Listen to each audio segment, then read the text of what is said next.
हुनर ना तो उम्र का मोहताज होता है और ना ही आपकी शारीरिक क्षमता का। इस बात को साबित कर दिखाया है जम्मू कश्मीर के अनंतनाग में रहने वाले इश्तियाक अहमद ने। इश्तियाक की आंखों की रोशनी भले ही कम हो, लेकिन हुनर की कोई कमी नहीं है।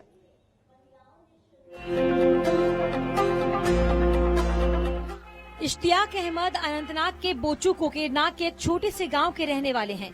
इश्तियाक की आंखों की रोशनी कम है, जिसके चलते उन्हें देखने में परेशानी होती है। लेकिन कहते हैं ना कि भगवान जब कुछ छीन लेता है तो उसकी जगह कुछ और ज्यादा दे देता है। ऐसा ही कुछ इश्तियाक के साथ भी हुआ। जहां एक तरफ उनकी आंखों की रोशनी को भगवान ने कम कर दिया, तो वहीं उनकी आवाज को उनके लिए एक वरदान बना दिया।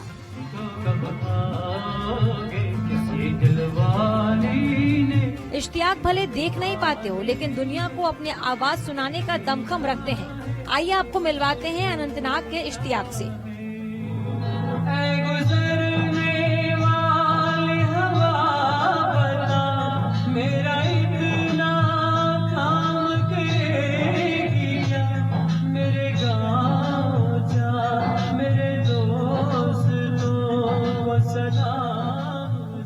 इश्तियाक हर तरीके का गाना गाने में माहिर है। 24 साल के इश्तियाक की आवाज इतनी सुरीली है कि आप सुनेंगे तो खो जाएंगे। इश्तियाक ने 7वीं कक्षा में ही पढ़ाई छोड़ दी थी और बचपन से ही गाने में रुचि रखते थे। इश्तियाक प्रतिभा से परिपूर्ण है और उन्होंने कई बॉलीवुड और कश्मीरी गीत भी गाए हैं।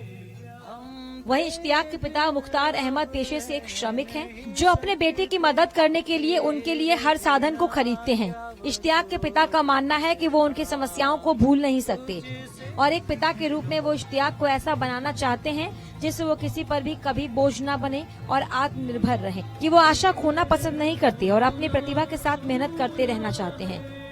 मेरा नाम है इश्तियाक, मैं रहता हूँ कोकरनाग बोचो में। तो म्यूजिक बस बचपन से ही शौक था मेरा।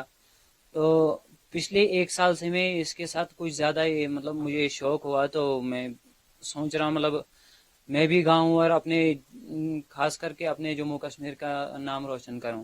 तो ये दिखाई नहीं दे रहा है कि इसमें लिखा हुआ क्या होता है या कुछ भी आता है डिस्प्ले पे, तो मुझे वो दिखाई नहीं देता है। बट फिर भी मैं इस तरह से करता हूँ ना, मुझे मालूम होता है ना, मैंने कहाँ किस फाइल में कौन सा लिरिक्स रखा है। उनको अपना टैलेंट घर वालों के सामने, कुछ लोग ऐसे भी होते हैं ना, जिनको कुछ टैलेंट होता है, कोई टैलेंट होता है उनके पास, बट वो घर वालों को वो अपना टैलेंट नहीं बताते हैं, है कि नहीं। उनका मेरे ख्याल में उनको घर वालों के सामने टैलेंट लाना चाहिए और अपने आप को ना इसके लिए पूरा तैयार करना चाहिए, कोशिश करनी चाहिए। इंशाल्लाह वो भी इंशाल्लाह आगे बढ़ के। इश्तियाक के पिता ने नेटवर्क 10 से बात करते हुए सरकार से अपने बेटे को थोड़ी आर्थिक सहायता देने का अनुरोध किया, ताकि इश्तियाक अपने सपने सच कर सके। इश्तियाक दूसरे दिव्यांग लोगों के लिए भी एक प्रेरणा है और ये साबित करते हैं कि हुनर के दम पर कुछ करने की चाह हो तो रास्ते अपने आप सामने आ जाते हैं। अनंतनाग से आरिफ रशीद के साथ ब्यूरो रिपोर्ट, नेटवर्क 10।